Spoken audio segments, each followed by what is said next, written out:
Third आई। Third आई हमारा six चक्र है।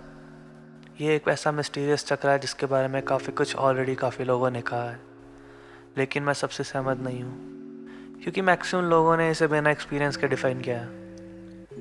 ये एक्चुअली ऐसी स्टेट में आपको ले जाता है जहाँ कोई भी नहीं है, आप भी नहीं, यानी कि शून्य।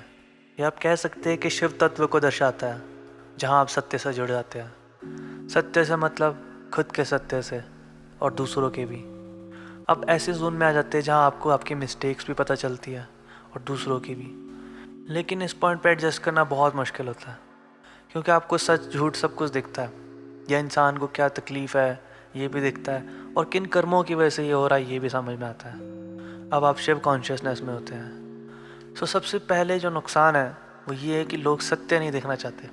मान लो कोई इंसान आपके पास आया और वो एक्टर बनना चाहता है, लेकिन आप उसे एक नज़र में पहचान लेंगे कि एक्टर नहीं है।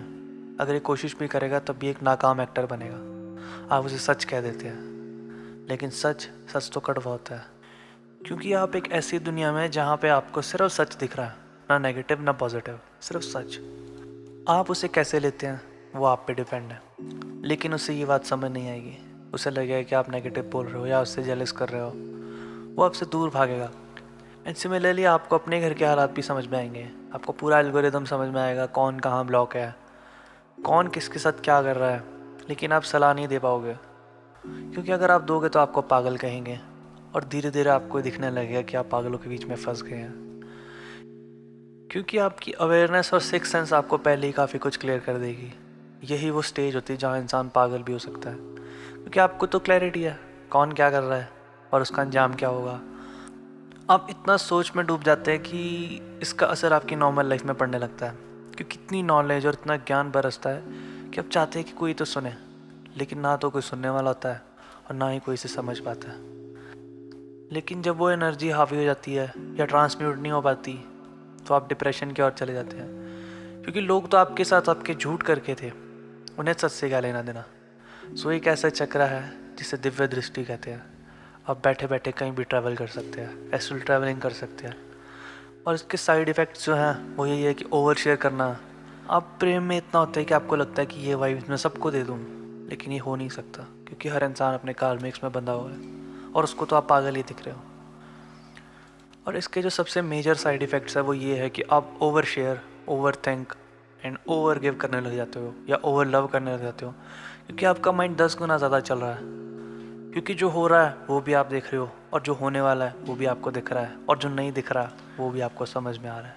और सबसे मेन ये होता है कि आपको वो परमात्मा दिखता है उसके अंदर का, और आप चाहते हैं कि उसकी मदद करें, लेकिन आप चाह कर भी नहीं कर सकते हैं, क्योंकि वो अपने कार्मिक्स और अपने उस इमोशंस में इतना बंधा हुआ है कि वो ना तो सच देखना चाहता है, ना उसे प्रेम दिखता है, ना उसे कोई भी बात समझ में आती है। इसलिए आपको भी थोड़ा बुरा लगता है। क्यों? क्योंकि आपके लिए तो वो भी वैसे है जैसे आप हैं, या आप वननेस में रहते हो। बेसिकली कहने का मतलब ये है कि सब एक है, उसी परमात्मा के बच्चे, चाहे वो शैतान है, चाहे वो भगवान है, चाहे वो कुछ भी है।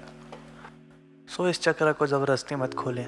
आजकल मैंने देखा कि लोग काफ़ी ट्रिक्स करते हैं, म्यूज़िक सुनते हैं, और सबसे मेन ये है कि लोग सीधा ही तीसरी आँख खोलने की कोशिश करते हैं। सो आप ये समझ लो, अगर आपको फर्स्ट क्लास से सीधा फिफ्थ में बिठाएंगे तो आपका कुछ समझ नहीं आएगा। आप कोशिश करेंगे लेकिन आपको नहीं आएगा समझ, और फिर आप दुनिया को कोसेंगे, भगवान को कोसेंगे।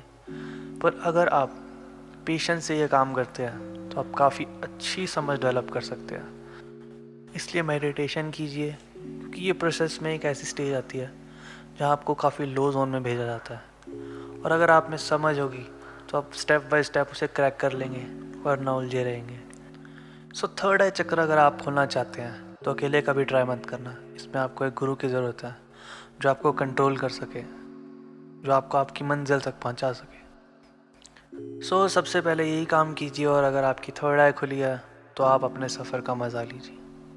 ये दुनिया एक मेला है, इसे इतना भी सीरियसली मत लें, और ना ही किसी को कुछ बताएं। आप सिर्फ दृष्टा बनकर देखें और अपने कर्मों को क्लीन कीजिए। और एकदम से थर्ड आई खोलने के चक्कर में मत फंसिए, क्योंकि अगर आप dark night of the soul से अभी तक नहीं गुजरे हैं तो आपको मैं यही सलाह दूंगा कि बेसिक मेडिटेशन प्रैक्टिस कीजिए, और कोई भी ऐसा तंत्र या मंत्र यूज़ मत कीजिए जिससे थर्ड आई खुलती है, वरना ये ब्लॉकेज क्रिएट करेगा।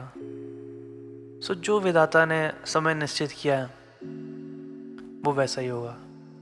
सो इस सफ़र का मज़ा ले, क्योंकि dark night of the soul ही जीवन है। उसके बाद तो वैसे भी सब कुछ शांत और सहज है, क्योंकि आपने जो पाना था वो पा लिया। आप अपनी मंजिल तक पहुंच। So I am your spirit adviser. कोई भी सवाल हो आप मेरे टेलीग्राम पे मुझे ऐड कर सकते हैं और वहाँ पे क्वेश्चंस पूछ सकते हैं, क्योंकि मैं आपको जो भी चीज़ें बता रहा हूँ वो काफ़ी बेसिक है, लाइक समरीज। अगर और डिटेल या डीप में जानना है कि क्या है क्या नहीं, कैसे होगा कैसे नहीं, या आप मुझे टेलीग्राम पे पूछ सकते हैं और इसके कोई भी चार्जेस नहीं होंगे। Thank you so much. Her her Mahadev.